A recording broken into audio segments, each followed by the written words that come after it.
In Brummen vind je Nico Aaldering. Samen met zijn zoon Nick heeft hij een gallery met de meest bijzondere klassiekers, youngtimers, sportwagens en motorfietsen. En zijn enthousiasme daarvoor houdt hij niet alleen voor zichzelf, maar deelt hij met ons. Ja, we hebben vandaag iets heel bijzonders. U ziet het.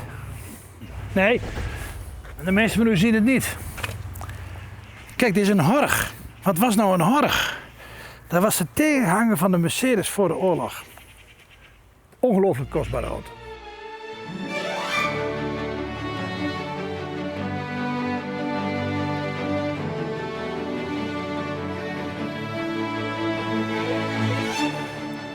Maar dit zegt wat. Dit is een originele provinciekenteken uit 1933.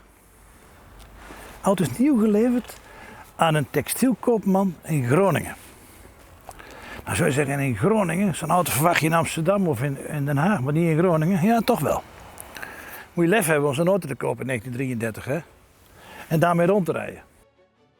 Die koopman koopt die auto. Dus die auto heeft een, buitenom dat het een hele bijzondere auto is, heeft hij ook een bijzondere Nederlandse historie.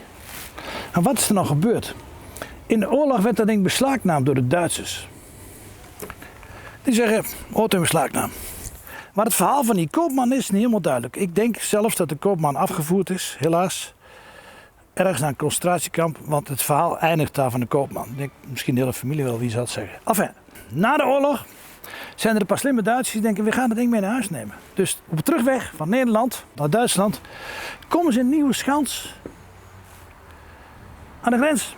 En er staat een overijverige douanier, die zijn taak heel serieus nam. Die zegt, hallo, waar ga je naartoe? Ja, die hebben weer beslagnahmt. Geht mee naar Duitsland. Ja, hallo jongens, wacht even. Dus die belt met de procureur-generaal in Groningen. Die zegt, hier staan een paar Duitsers die willen een Horch meenemen. Hij zegt, zijn ze nog besodemieterd? Een Horch meenemen. Nederlands bezit.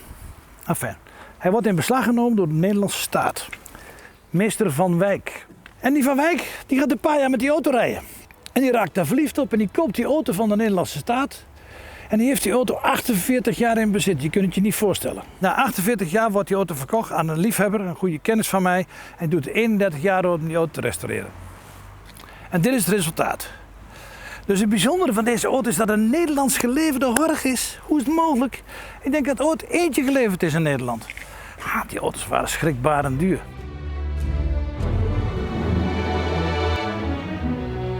Moet je nou eens kijken hoe dat eruit ziet. Zo'n motorblok. Ik vind dat prachtig om te zien. De slogan van meneer Horch was elegant, zuverlässig und sehr tüchtiges Fahrzeug. Zo, nou vertel nou maar eventjes.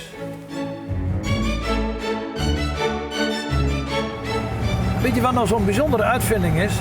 Bij elke auto met een kap bovenop ligt, dus Mercedes 170 en dat soort auto's, zit je altijd met de binnenspiegel, kun je niet over die kap heen kijken. Deze ook kun je niet over die kap heen kijken. Je ziet niet wat er achter je gebeurt. En die spiegel staat natuurlijk nooit goed. Dus die verzetten zich altijd. Goed. Wat hebben ze nou gedaan bij meneer Horch? En dan kan ik zien dat een auto achter zit. Dat had ik net nog niet gezien. Is dat nog niet luxe? Daar is over nagedacht, vind ik zo leuk.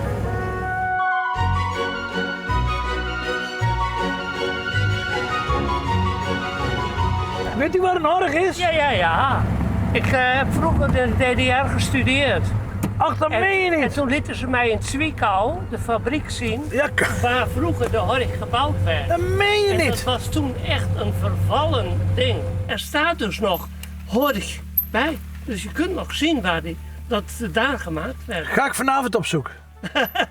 Wat leuk zeg, want niemand herkent een Horch. Niemand weet wat een Horch is. Maar dan ken je voor je geschiedenis ook niet, hè?